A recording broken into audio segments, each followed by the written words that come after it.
नमस्कार मित्रांनो, मी active education YouTube channel मध्ये आपले स्वागत करत आहे। आपणासाठी एक महत्त्वपूर्ण आनंदाच्या बातमीचे स्पष्टीकरण करत आहे। तर चला पाहूया आजची गुड ब्रेकिंग न्यूज। मित्रांनो, आजची आनंदाची बातमी आहे तर खुश खबर, उच्च न्यायालयाचा ऐतिहासिक आदेश, हजारो कर्मचाऱ्यांना उपीएस मिळणार। एससीचा सरकारला दणका। एससी म्हणजे हायकोर्टचा सरकारला दणका, अनुदानाचा अडसर दूर। या संदर्भामध्ये सविस्तर माहिती पाहूया। नमस्कार मित्रांनो, ऍक्टिव्ह एज्युकेशन मध्ये तुमचे स्वागत।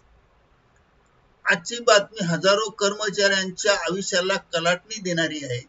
मित्रांनो, जुनी पेन्शन योजनेच्या प्रतीक्षेत असलेल्या कर्मचाऱ्यांसाठी उच्च न्यायालयाने दार उघडले आहे। नागपूर खंडपीठाने स्पष्ट आदेश दिला आहे की 1 नोव्हेंबर 2000 पूर्वी ज्यांची नियुक्ती झाली आहे आणि ज्यांनी DCPS चा पर्याय स्वीकारला नाही तर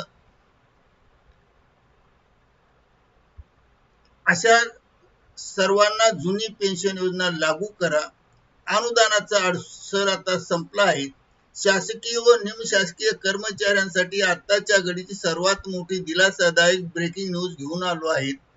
मुंबई उच्च न्यायालयाच्या नागपूर खंडपीठाने 1 नोव्हेंबर 2005 पूर्वी नियुक्त झालेल्या हजारो कर्मचाऱ्यांना ऐतिहासिक न्याय दिला आहे। अनुदान मंजुरीला उशीर झाला म्हणून जुनी पेन्शन योजना नाकारता येत नाही आणि नाकारण्यात आलेल्या कर्मचाऱ्यांना उपीएस लागू करण्याचे स्पष्ट आदेश सरकारला देण्यात आले आहेत। DCPS चा पर्याय न स्वीकारलेल्या कर्मचाऱ्यांच्या वेतनातून कापलेली रक्कम 4 आठवड्याच्या आत परत करा। 6 आठवड्यात भविष्य निर्वाह निधी खाते सुरू करा, म्हणजे GPF खाते सुरू करा, असेही कोर्टाने बजावले आहेत।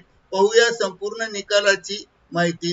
उच्च न्यायालयाच्या नागपूर खंडाचा ऐतिहासिक निकाल, जुनी पेन्शन योजना लागू 2026। या संदर्भामध्ये न्यायालयाने काय आदेश दिले तर एक, नियुक्तीची तारीख निर्णय। 1 नोव्हेंबर 2005 पूर्वी नियुक्त झालेल्या सर्व कर्मचाऱ्यांना जुनी पेन्शन योजना लागू। 2.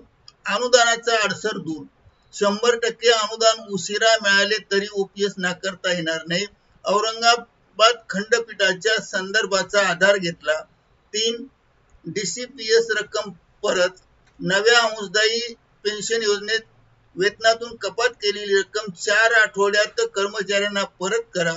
4. GPF खाते सर्व पात्र कर्मचाऱ्यांना 6 आठवड्याच्या आत सामान्य भविष्य निर्वाह निधी GPF खाते उपलब्ध करून द्या। 5. पेन्शन प्रस्ताव। संबंधित विभागाने कर्मचाऱ्यांचे पेन्शन प्रस्ताव तत्काळ तयार करून पेन्शन विभागाकडे मंजुरीसाठी सबमिट करावेत। कुणाला फायदा मिळणार किंवा होणार? 1 नोव्हेंबर 2000 पूर्वी शासकीय व निमशासकीय सेवेत नियुक्त झालेले कर्मचारी ज्यांनी DCPS चा पर्याय स्वीकारला नाही, ज्यांना अनुदान उशिरा मिळाल्याने उपीएस नाकारली होती, अशा कर्मचाऱ्यांना फायदा होणार आहे। तर कोणते नियम लागू आहे तर 1. महाराष्ट्र नागरी पेन्शन नियम 1982। 2. महाराष्ट्र नागरी सेवा पेन्शन कम्युटेशन नियम 1984। विभागांना खास सूचना देण्यात आल्या। कर्मचारी ज्या विभागात कार्यरत आहेत त्या विभागाच्या व्यवस्थापकांनी न्यायालयाच्या आदेशानुसार तत्काळ कार्यवाही करावी। आदेश सर्व व्यवस्थापकांना सुद्धा प्राप्त झाले आहेत। निकालातील महत्त्वाचे 5 मुद्दे पहा। मुद्दा क्रमांक 1, नियुक्त तारीख निर्णय। शासनाने 100% अनुदान उशिरा दिले तरी उपीएस नाकारता येणार नाही।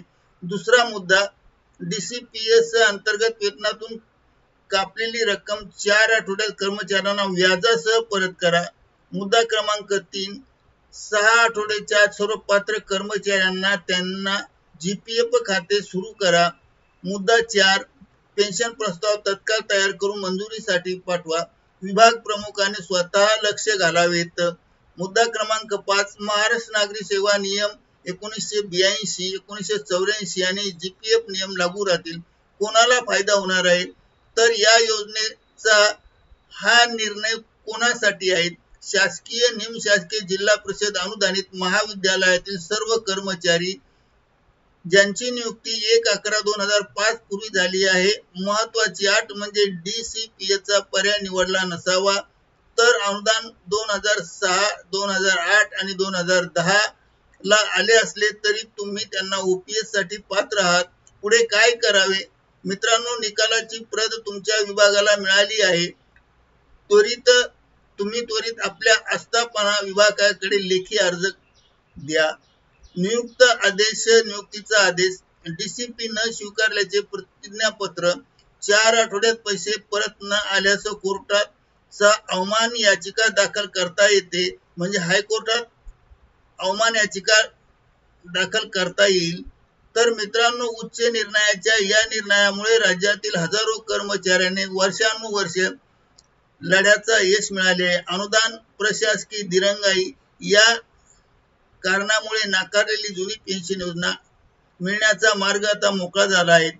तुमच्या विभागाने 6 आठवड्याच्या आत कारवाई केली नाही तर तुम्ही कायदेशीर मार्ग वापरू शकता. हा व्हिडिओ जास्तीत जास्त कर्मचाऱ्यांना शेअर करा. तुमच्या जिल्ह्यात अंमलबजावणी सुरू झाली आहे का ते कॉमेंट बॉक्स मध्ये सांगा. अशाच कोर्ट आणि पेन्शनच्या अपडेटसाठी ऍक्टिव्ह एज्युकेशन यूट्यूबला सबस्क्राईब करा. बेल आयकॉन दाबा. पुन्हा भेटूया महत्त्वाच्या माहितीसह नवीन व्हिडिओ. तोपर्यंत निवांत राहा. धन्यवाद. Thank you very much for watching this video.